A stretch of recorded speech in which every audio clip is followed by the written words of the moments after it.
What's the point of life, if not to live it? This is one of the first things I remember Uncle Digoy telling me. Hi, I'm Renzo. I'm the son of Tetes, Uncle Digoy's older sister. Uncle Digoy was a man who knew how to wring the broth out of life after he'd thoroughly devoured the marrow. He would hold court during the Fernandez family reunions like a king, sitting in his usual spot behind the table on the veranda with a sweeping view of everything going on.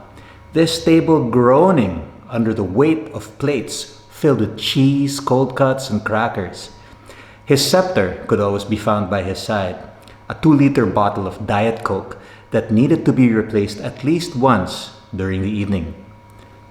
He would regale us with stories of his exploits, talk endlessly about music, or lead conjecture with us on the secret workings of power.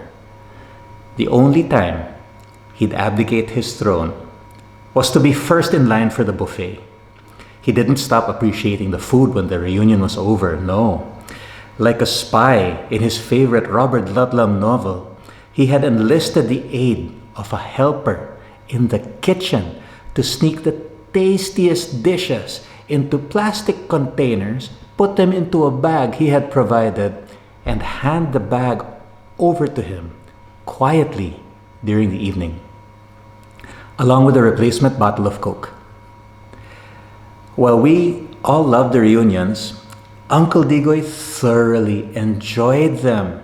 He was at his finest when he was surrounded by the people that he loved, sharing good food, listening to music, and telling stories. He would talk the loudest, laugh the heartiest, and eat the most. We would hear similar stories from his many friends. Uncle Digoy was a man who took life by the horns, wrestled it to the ground, and made steaks out of it.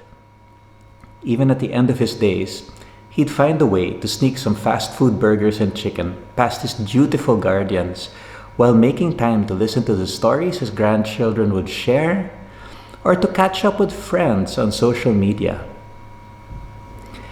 He lived life until he couldn't.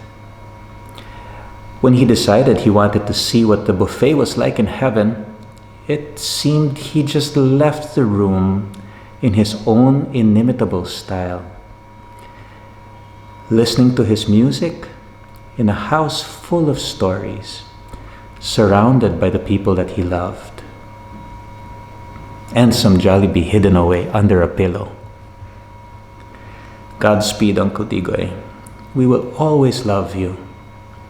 Save some cold cuts for us.